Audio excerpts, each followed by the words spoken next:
हिंदू पंचांग के अनुसार साल के 10वें महीने को पौष माह से संबोधित किया जाता है। सनातन धर्म के अनुसार पौष मास की पूर्णिमा को चंद्रमा पुष्य नक्षत्र में रहता है।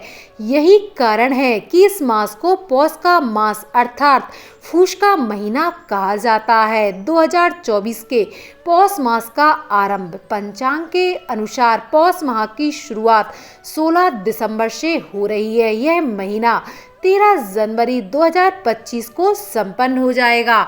इस साल दिसंबर से पौष की शुरुआत हुई है। कहते हैं कि पौष मास में सूर्य देव की आराधना करने से अनंत फल की प्राप्ति होती है। इसके अलावा मान्यता यह भी है कि इस पूरे महीने में किसी भी प्रकार के मांगलिक कार्य नहीं किए जाते हैं क्योंकि उनका शुभ फल नहीं मिलता है।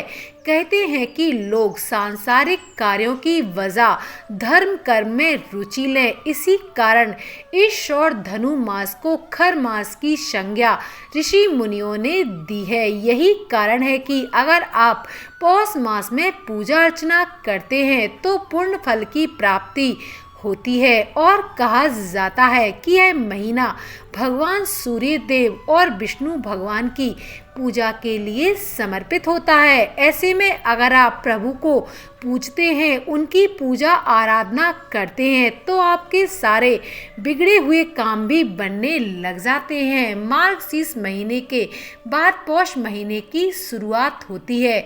इस महीने को फूस का महीना भी कहा जाता है, जिसकी शुरुआत दिसंबर माह की पूर्णिमा से हो रही है।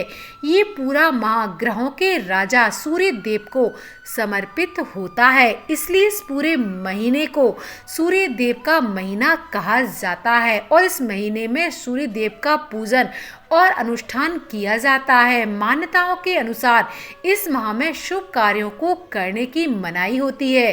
पौष माह में श्राद्ध कर्म और पिंडदान करना बेहद फलदायी माना जाता है। तो दोस्तों चलिए जानते हैं कि पौष माह में क्या करना चाहिए और क्या नहीं करना चाहिए।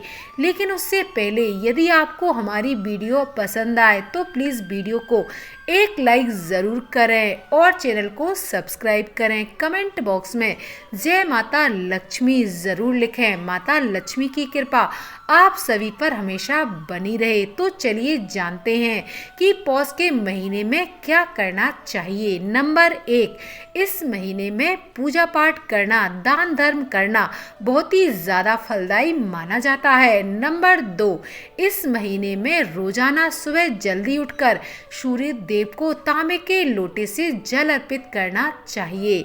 नंबर 3, आपको जल में लाल फूल और रोली मिलाकर सूर्य देव को जल अर्पित करना चाहिए। नंबर 4, पौष माह में ओम आदित्याय नमः मंत्र का जाप अवश्य करना चाहिए। नंबर 5, इस माह में देवों के राजा सूर्य देव, विष्णु भगवान और भोले शंकर का पूजन किया जाना चाहिए। नंबर 6, पौष माह में घी, अरहर की दाल और चावल की खिचड़ी का दान करना बेहद ही शुभ माना जाता है। नंबर 7, जो लोग पौष माह का सख्ती से पालन करते हैं उनको गले में पान के पत्ते की जड़ या लकड़ी को लाल धागे में बांधकर पहनना चाहिए। नंबर 8, इस पूरे माह में पूजा पाठ करना चाहिए और तांबे के बर्तनों का दान भी करना चाहिए। नंबर 9, पौष मास के महीने में प्रतिदिन सूर्य भगवान को जल अर्पित करना चाहिए। अगर आप सूर्य देव को जल अर्पित कर रहे हैं तो इसके लिए तांबे के लोटे का इस्तेमाल करना शुभ माना जाता है। इसके अलावा अपने तांबे के पात्र में जल के साथ रोली और लाल फूल मिलाएं और फिर ओम आदित्याय नमः मंत्र बोलते हुए सूर्य देव को जल अर्पित करना चाहिए। नंबर 10, इस मास में नमक का सेवन कम से कम मात्रा में करना चाहिए। नंबर 11, इस महीने में सात्विक भोजन करना चाहिए। इसके अलावा खाने में चीनी के वजह गुड़ का सेवन करना चाहिए। इतना ही नहीं, इस महीने में ठंडे पानी का इस्तेमाल करें। बहुत अधिक भोजन करना खतरनाक हो सकता है, इसलिए जितना हो सके हल्का भोजन और कम मात्रा में करना चाहिए। ज़्यादा तेल या घी का सेवन भोजन में नहीं करना चाहिए।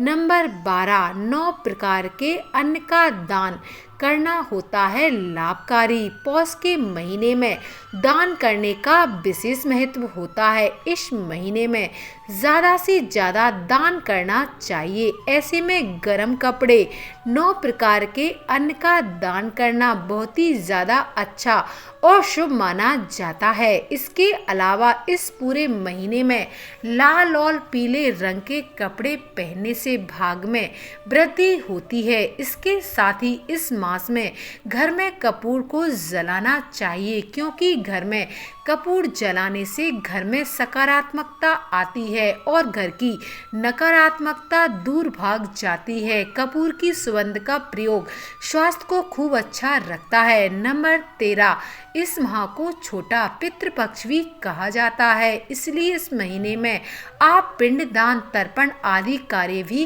कर सकते हैं। अब हम आपको बताएंगे कि पौष महीने में क्या नहीं करना चाहिए। नंबर 1, पौष के महीने से कभी भी कोई मांगलिक कार्य की शुरुआत नहीं करनी चाहिए। नंबर 2, यदि आपके घर में विवाह है पौष के महीने में, तो आपको सभी मांगलिक कार्यों की शुरुआत अगन मास से कर देनी चाहिए। अगन मास में कोई अच्छा सा शुभ मुहूर्त देखकर विवाह संबंधित सभी कार्यों की शुरुआत कर देनी चाहिए, जैसे दुल्हन के कपड़े, दूल्हे के कपड़े, गहने खरीदना, घर में हल्दी, मेहंदी, दाल, पूजन के लिए गेहूं धुलवाना आदि शुभ कार्यों की शुरुआत अगन के महीने से किसी अच्छे मुहूर्त से कर देना चाहिए।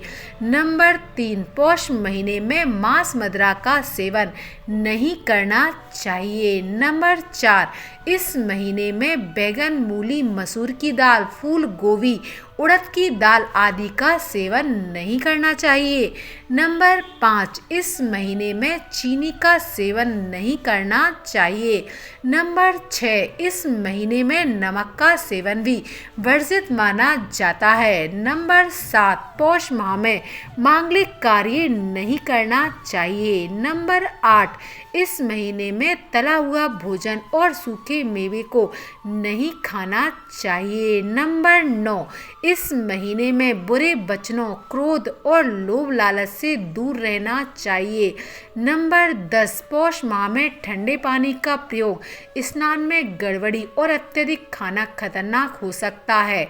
यहाँ दी गई जानकारियाँ धार्मिक आस्था और लोक मान्यताओं पर आधारित हैं। इसका कोई भी वैज्ञानिक प्रमाण नहीं है। इसे सामान्य जन रुचि को ध्यान में रखकर प्रस्तुत